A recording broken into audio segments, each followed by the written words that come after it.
Você já quis, em segredo, parar antes, mas ficou pela expectativa?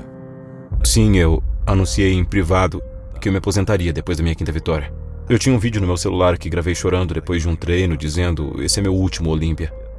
Foi o único momento em que pensei: chega, eu vou me afastar. Depois tive que voltar e dizer que eu ainda não terminei. Your reigning six-time Olympian champion, Chris Bumstead! Quando eu comecei no fisiculturismo, a academia era um lugar para escapar e curtir. Eu amava aquilo. Comecei a ver progresso e com o tempo isso mudou.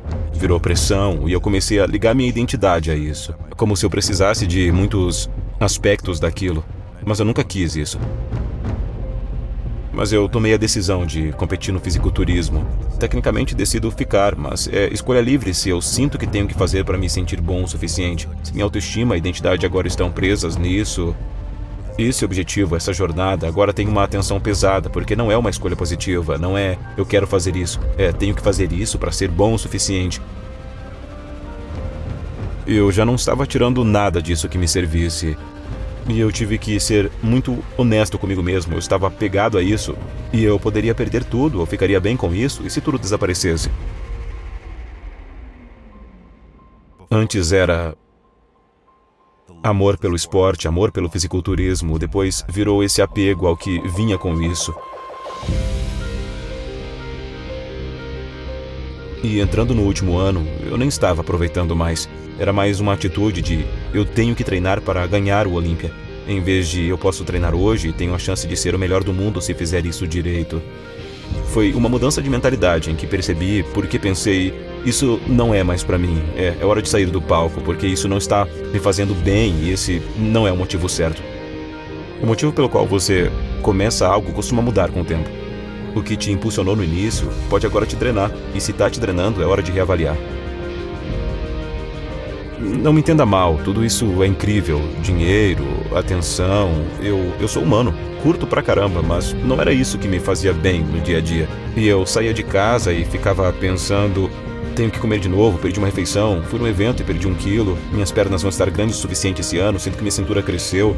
Em 10 minutos no palco, será que eu vou ser bom o suficiente para ser o melhor do mundo? Isso te tira do presente, porque você vive preocupado. E isso é porque eu fiquei mais apegado ao resultado do que ao amor pelo jogo. Você disse, encontrei mais plenitude no caminho de perseguir meus objetivos do que no momento de alcançá-los. Por quê? Eu diria que isso responde a pergunta que te fiz, descobrir do que eu sou capaz. Houve muitas vezes numa preparação em que eu senti que estava atrasado demais para ganhar. No ano passado eu tive uma lesão, rompi o dorsal, o bíceps, fiquei no hospital. Muita coisa estava acontecendo e eu pensava, não tem como eu fazer isso, é impossível. Se você tivesse me perguntado antes, você acha que conseguiria ganhar ou superar isso? Eu teria dito, nem ferrando, é impossível. Mas eu fiz e consegui. E eu pensei, eu sou capaz de muito mais do que minha mente entende. E eu acho que essa é a maior parte da jornada, entender do que eu sou capaz e acreditar em mim mesmo. E isso só veio através do processo, não veio por ganhar, veio pelos desafios, pela luta e pela beleza de tudo isso. E além disso, houve muitos momentos no meio de tudo, num treino, numa dieta, com fome, em avaliações em que eu pensava, isso é incrível. Eu estou na melhor forma do mundo agora, lutando para ser o melhor do mundo. E eu estou vivendo esse momento, é isso que é preciso. Quando as pessoas olham o palco, elas não veem isso, não veem o que eu sinto na minha mente, o que é preciso para chegar lá. Eu posso viver isso todos os dias. E acho que isso faz parte da experiência humana, de sentir a vida, o que é algo tão bonito. O que significa dizer que pressão é um privilégio? Acho que ouvi isso pela primeira vez do Tim Grover. O livro dele, Relentless, mudou minha visão sobre a mentalidade ao competir para além do corpo físico. Eu sabia que era isso que precisava para chegar ao próximo nível. E depois de ganhar um Olímpia, eu pensei, já mostrei minhas cartas. As pessoas sabem do que eu sou capaz. Já não há mais ninguém para vencer. Não existe segundo ou terceiro lugar. Você é o melhor e se não for, te esquecem. E eu sentia essa pressão. No começo ela vinha de fora.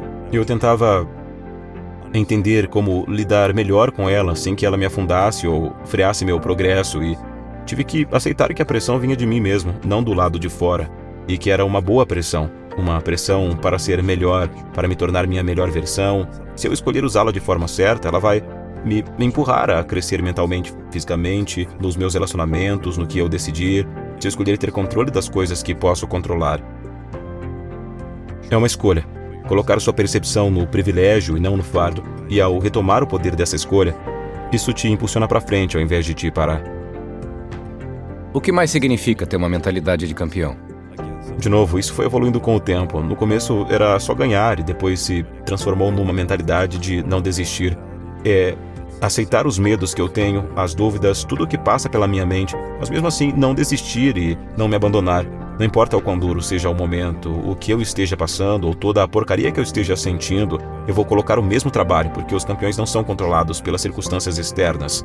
Eles controlam a própria mente, a forma como agem, e o mundo segue com eles.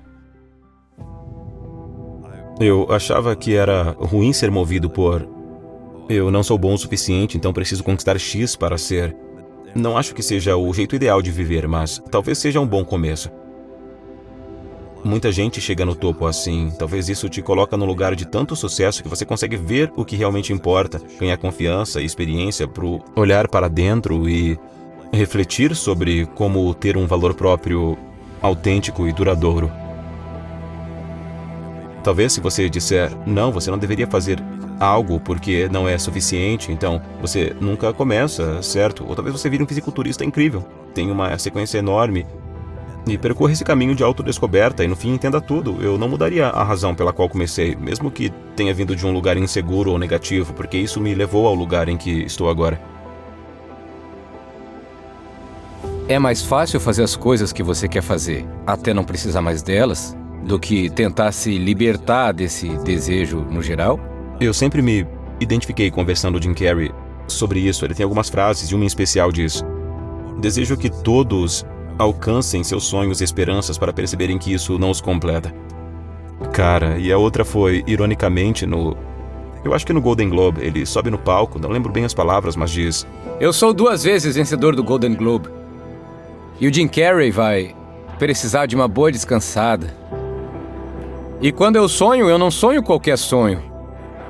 Eu sonho em ser o vencedor de 3 Golden Globes, como o Jim Carrey. Porque aí eu seria suficiente. E poderia parar essa busca terrível por algo que no final não vai me completar. E toda a plateia começa a rir e dizem, é engraçado, mas dá pra ver que alguns pensam, uau, ele já foi além disso, tipo, quando é suficiente, é suficiente. Se não tivesse ganho, teria se aposentado? Este ano? É uma grande pergunta. Eu nem tinha pensado nisso. Uma vez, minha irmã olhou pra mim no Olímpia e disse, você algum dia vai acreditar que vai ganhar? Foi entre a preparação e a final da noite, quando eu tinha dominado o show, e ela disse, tá se sentindo bem? E eu disse, não sei. Talvez eu ganhe. E ela, você algum dia vai realmente acreditar que vai ganhar? E eu não acreditava. No último ano, eu entrei na preparação com aquelas dúvidas de, será que eu amo isso ou não? Eu trabalhei até o ponto de, essa é a última vez, e eu aproveitei e curti a experiência, mas eu sempre pensava, eu vou ganhar ou eu não vou competir. Isso era a única coisa na minha cabeça, eu não pensava além disso, até chegar ao ponto de acreditar em mim mesmo, em que eu sabia o que eu precisava fazer, do que eu era capaz, e que se eu fizesse as coisas direito, eu ia ganhar, então eu nem pensei nisso. É uma mentalidade de campeão, sim, né? Eu gosto de acreditar que, mesmo assim, eu teria me aposentado. E, como eu disse, é diferente porque a minha mente perdeu muitos focos e se abriu para entender coisas que eu estava segurando e que me geravam tensão na vida. Hoje eu estou num estado que não consigo imaginar me trancando de novo para ser tão egoísta em algo tão grande quanto isso. Modelar a ascensão de alguém, não o resultado, é uma ideia muito importante que ainda não recebeu uma atenção suficiente. A maioria das pessoas que tem uma plataforma para dar conselhos a tem porque são bem-sucedidas. E se são bem-sucedidas, significa que fizeram algo por muito tempo e em grande escala para que os outros a considerassem uma autoridade de alguma forma. Mas o problema é que você está no começo da sua carreira. Já elas estão no topo da montanha. Elas já não lembram como era ser iniciante. Sim. E aí você pergunta, qual é a chave para o sucesso nos negócios? E eles dizem, tudo é equilíbrio entre trabalho e a vida. Isso é a coisa mais importante. Mas aí você tem que usar sua intuição e pensar. Tipo, mas o que você fez quando estava onde eu tô hoje? Tudo era completamente planejado e eu não tinha tempo para amigos nem para família. É melhor copiar o que eles faziam quando estavam no seu estágio, não o que fazem agora que têm o luxo de fazer o que quiserem. E quando parece que isso está sendo tirado de você, tipo, vem aquele ditado, você só valoriza quando você perde. Você não sabe o que valia até começar a diminuir um pouco. Sim. Então... Eu ainda tô tentando entender porque eu quis largar... Um ano antes de quando realmente largou. E foi o ano em que tive uma lesão muito grave, descobrimos que a Courtney estava grávida, tinha muita coisa acontecendo, coisas pessoais, esse caos na minha vida que me afastava de focar em competir. E eu pensei, eu não consigo lidar com isso agora, não consigo continuar com isso, eu estava me afastando. E percebi que estava me afastando por medo, porque havia muitas coisas externas nublando minha decisão. É porque eu já não amo competir ou é por todo o resto que está acontecendo? A lesão quase me fez perder, eu deveria ter me retirado, eu continuei lutando porque queria me dar a chance de tentar mais uma vez, estar ali e dizer, isso ainda é pra mim? E uma das coisas mais importantes que fiz nos últimos anos foi reavaliar meus valores sempre e tomar decisões baseadas nos maiores, mesmo que no momento não pareça o que eu quero. E a coisa mais engraçada que me fez sentir melhor ultimamente foi voltar a treinar com horário, comer 5 refeições por dia, pesar a comida e ter aquela estrutura mínima, sem precisar disso. Tá tudo rolando na vida, me sinto meio perdido, o que eu posso fazer? Eu posso voltar a treinar de novo, e eu não preciso, eu só escolho. Por que você treina tão pesado? Porque eu amo isso. De repente, comecei a me sentir bem todo dia. São essas pequenas mudanças, eu percebi que foi assim que me apaixonei pela academia e por isso eu sou tão fã da musculação. Na real, espero não inspirar ninguém a virar bodybuilder, porque é duro, ferra a saúde, não é bom, mas eu quero inspirar todo mundo a levantar peso. Ir pra academia, querer ficar grande. Quando você tá perdido e não sabe o que fazer, só vai treinar. Coloca disciplina, se esforça, encontra algo difícil que você ama, que mostra progresso, constrói confiança e vai atrás do próximo objetivo. Eu sou muito grato por ter voltado a amar a academia. Porque o que você tá dizendo é que vai ser difícil, que as coisas vão ser complicadas e que você não vai ter a motivação nem os objetivos que você tinha antes. Todas essas coisas são conceitos meio vagos, mas acabam se materializando. Na prática, elas encaram a realidade em frases como acordei de manhã e eu não sabia o que fazer. Eu me sentia muito cansado. Eu não queria treinar. Eu era seco e mal-humorado com os meus sócios. Eu ficava apenas me distraindo com tarefinhas porque me faziam sentir importante, como se as pessoas precisassem de mim. Eu tinha minha agenda cheia, porque muitas vezes, antes de algo acontecer, provavelmente temos uma ideia de como isso será em termos gerais. Mas o que não sabemos é como isso vai realmente se manifestar na vida. E o ponto é navegar por essas coisas. Eu tive que me tratar como um experimento científico. Tirar e colocar peças para ver o que era importante. O fisiculturismo estava criando pressão e estresse na minha vida.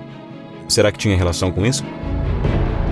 Eu já não compito, não preciso comer com horários, eu não preciso treinar na mesma hora, nem deixar o celular fora da academia e ficar focado, nem acordar com o despertador. Posso largar todas essas pequenas coisas porque já não preciso fazer isso, porque o objetivo é diferente.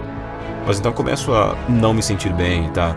Não eram essas coisas que me faziam sentir mal, na verdade elas me faziam sentir bem. Era o resultado, a estrutura, a disciplina me fazia sentir melhor. Elas me enchem de confiança e capacidade para fazer outras coisas em vez de tirar de mim. Você diz, independentemente de se tornar o Mr. Olympia? Sim, eu sei dessas coisas, mas era tipo, tô me sentindo um lixo, não quero fazer nada.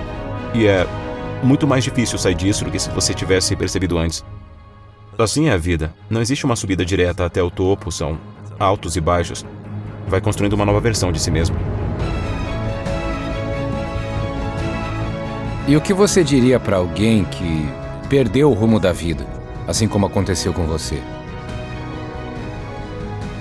Eu diria que eu ainda tô no meio disso, mas acredito, sim, que vai ser para melhor. Sinto que o caminho que eu tava seguindo não era o melhor para mim. Se eu ficasse ali, talvez eu não estivesse perdido, mas também não descobriria algo novo. Pelo menos estando perdido, você pode descobrir algo melhor. Nada vai ser como o Olímpia, mas haverá coisas incríveis na minha vida. A academia sempre foi isso pra mim. Quando eu tô perdido, ela sempre tá ali. Ter uma constante na sua vida, ter algo sob seu controle, quando todo o resto parece fora de controle, é crucial. Então só vá treinar. Vai, levanta peso. Fique sarado e descubra.